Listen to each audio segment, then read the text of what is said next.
প্রিয় দর্শক আসসালামু আলাইকুম। আমরা দুঃখিত ওয়ালাইকুম আসসালাম। আমাদের গেস্টদেরকে কানেক্ট করতে অনেক সমস্যা হচ্ছিল। ওনারা আসলে বুঝেনও না। যে কারণে একটু সমস্যা হচ্ছিল। যাই হোক, সবশেষে আমরা যুক্ত হতে পেরেছি। যে বিষয় নিয়ে কথা বলব সেটা হচ্ছে আপনারা জানেন গত ২ দিন আগে 15 মিনিটস এর একটি অনুসন্ধানে চুয়াডাঙ্গায় বিএনপির নাম ভাঙিয়ে যে চাঁদাবাজি দেখানো হয়েছিল সেই বিষয়টা নিয়ে আ আপনারা সবাই 15 মিনিটস যারা দেখেছেন তারা জানেন কি ছিল সেখানে। সেই ঘটনায় এখন পর্যন্ত বিএনপির পক্ষ থেকে কোনো ব্যবস্থা নেওয়া হয় নাই। অনেকের কাছে চুয়াডাঙ্গা জেলার নাম শুনলে এটা দক্ষিণ পশ্চিমাঞ্চলের ছোট্ট একটা জেলা। এটার ব্যাপারে খুব মানে ওইখানকার নেতা-টেতা আর কি হবে? আপনাদের জ্ঞাতার্থে জানিয়ে রাখি, সেখানকার যিনি এখন চুয়াডাঙ্গা জেলা বিএনপির সাধারণ সম্পাদক, এই ব্যক্তি একসময় পূর্ব বাংলা কমিউনিস্ট পার্টির যেই চরমপন্থী, সেই চরমপন্থীদের নেতা ছিলেন। সেখান থেকে তিনি ছাত্রদলে ঢোকেন। তারপরে তিনি আজকে বিএনপি। সো তার জীবনের শুরুটাই হয়েছিল সন্ত্রাসী কার্যকলাপ দিয়ে। তার ভয় এবং আতঙ্কে চুয়াডাঙ্গা একটি আতঙ্কের জনপদে পরিণত হয়েছে। সেখানে আমরা বেশ কিছু চাঁদাবাজি, আওয়ামী লীগের লোকজনের যে সংশ্লিষ্টতা তাদেরকে নিয়ে যেই বিএনপির বিরুদ্ধে দাঁড়িয়ে বিএনপি ত্যাগী নেতাদেরকেও সে কোণঠাসা করে তারপরে সেখানে চাঁদাবাজি চালিয়ে যাচ্ছে সেই বিষয়গুলো সেখানে তুলে ধরা হয়েছিল। এখন প্রশ্ন হচ্ছে যে চুয়াডাঙ্গার মতো একটি জেলায় আমরা দেখেছি যে বিভিন্ন জায়গায় নিউজ হওয়ার সাথে, সাথে বিএনপি তাদেরকে বহিষ্কার করে। কিন্তু চুয়াডাঙ্গার মতো এরকম একটি জেলার নেতাকে ৪৮ ঘন্টা হয়ে গেল এখনো বহিষ্কার করা হয়নি। এটার কারণ কি হইতে পারে? মূল বিষয় হচ্ছে যেই ব্যক্তি চুয়াডাঙ্গা জেলা ছাত্র আ বি জেলা বিএনপির সাধারণ সম্পাদক শরীফুজ্জামান শরীফ, তার ভাই হচ্ছে টরিক। তিনি হচ্ছে বাংলাদেশের এই মুহূর্তে বাংলাদেশের সবচাইতে বড় স্বর্ণ চোরা কারবারি। কারণ ডায়মন্ড ওয়ার্ল্ড এর যে দিলীপ আগারওয়ালা, তার ঘনিষ্ঠ বন্ধু এবং আপনারা জানেন দিলীপ আগারওয়ালার বাড়িও আমাদের এই চুয়াডাঙ্গাতেই। তো সেই আ ঘটনার আ কারণ মানে সেই সম্পর্কের কারণেই এই এ শরীফুজ্জামান শরীফের ভাই টরিক, তিনি আগারওয়ালার পুরো সেই স্বর্ণ চোরাচালানের যে ব্যবসা সেটা নিয়ন্ত্রণ করছেন। তিনার মূলত অর্ধেক সম্পত্তি দেশে, অর্ধেক হচ্ছে সিঙ্গাপুরে। আপনারা আমার অনুষ্ঠানে সেগুলো দেখেছেন। সিঙ্গাপুরের তিনি মূল কাজ হচ্ছে বাংলাদেশের যখন যে দল ক্ষমতায় আসে তাদের টাকা-পয়সা ওই দেশে পাচারের একটা বড় মাধ্যম হচ্ছে এই টরিক। যে কারণে বিএনপির মহাসচিব থেকে শুরু করে আমি সবার নাম বলছি না, অনেক নেতাদের টাকা পাচারের, অনেক বড় চেয়ারের সবার নাম আমি আজকে বলছি না। তাদের টাকা পাচারের এই মাধ্যম হচ্ছে টরিক। যে কারণে তার কথায় আপনি যদি চুয়াডাঙ্গা জেলার যে এসপি আছে বর্তমানে, এসপি সাহেবকে যদি আপনি বলেন যে এখানে ন্যাংটা হয়ে দাঁড়ায় থাকতে হবে, এই শরীফুজ্জামান শরীফ মনে করেন বিএনপির নমিনেশন পাবে। মনে করেন। তারপরে সে এমপি হবে, তাই না?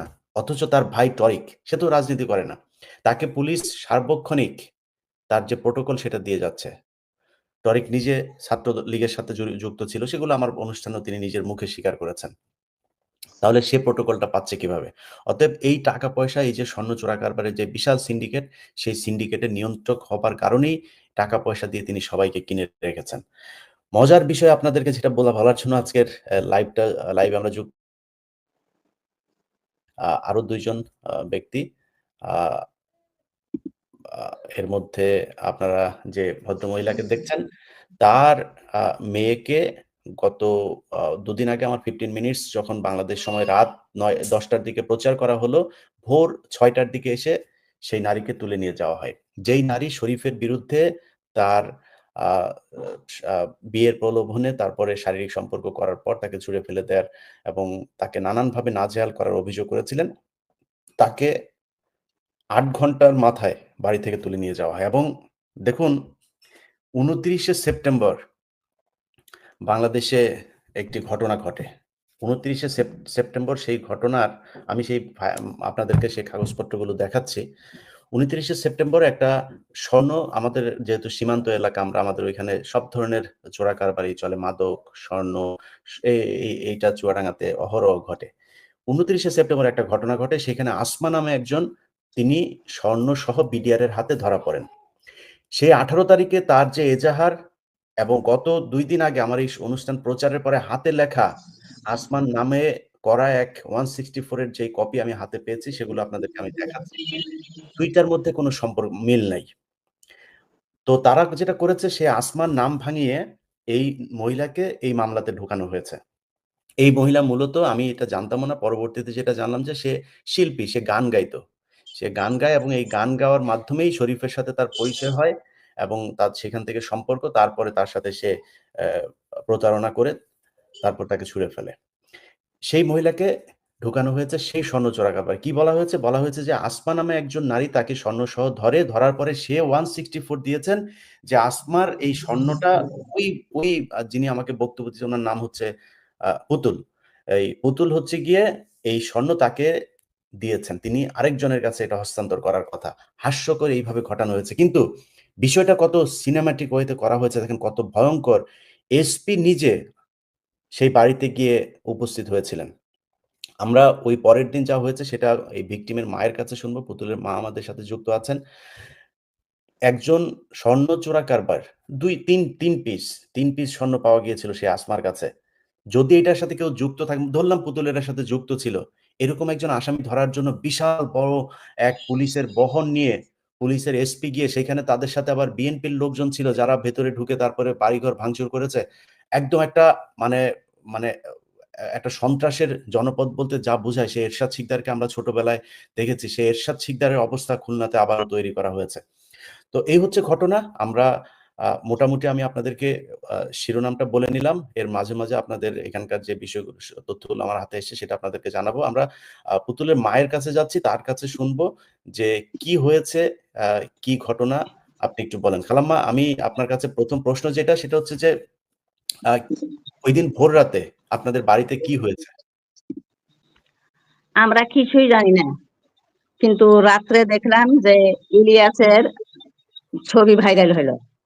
তো ভোরে আমি নামাজ পড়ে একটু হাঁটাহাঁটি করি। আচ্ছা হাঁটাহাঁটি মানে করে আমি বাড়িতে আমি যে ঢুকলাম। আমি আমি যে 15 মিনিটস ভিডিও করেছি সেটা ভাইরালের কথা বলছেন? জি, জি, জি। জি, বুঝতে পেরেছি। জি, বলেন। তো আমার বাড়িতে দেখছি ২ গাড়ি পুলিশ। তো না আমি বাইরে গাড়ি, তো আমি বলছি কি হয়েছে? তো তখন দরজা ঠেলে ঢুকে পড়লো। দিয়ে আমার মেয়ে খাটে শুয়ে আছে, ঠিক। তুলে নিল।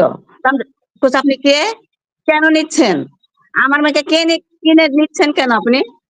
আমার মেয়েকে আমার কিছুই বলছে না। আমার মেয়েকে ধাক্কাধাক্কি করে গাড়িতে তুলে দেয়।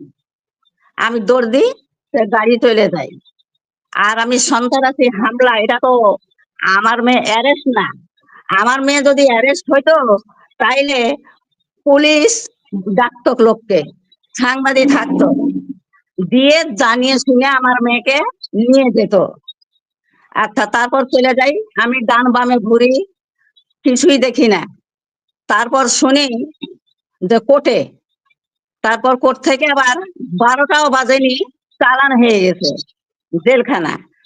তখন জেলখানা আসলাম, জিজ্ঞাসা করলাম যে পুতুল কি হয়েছিল? বলছে মা আমাকে পুলিশেরা বলছে যে তোমার ওই যে পোটাপ করা আছে না শরীফের নামে মামলা, সে মামলাটা পোটাপ হবে।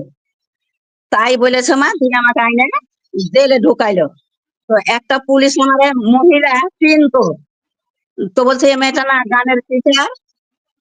তারপর আমি পরে শুনছি, নকল তুলে দেখছি যে সে স্বর্ণ চোর।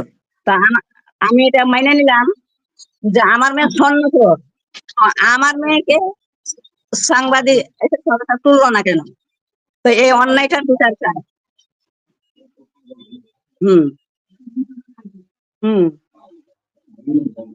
না, আমি আর আপনার খালাম্মা একটা আপনারা মানে কোর্টে যখন নিয়ে গেল, কোর্টে নিয়ে যাওয়ার পরে কি আপনারা কোনো আ আইনজীবী ধরতে পেরেছিলেন? না, না, তারা সব ভয় করে। হুম। তারা ভয় করে।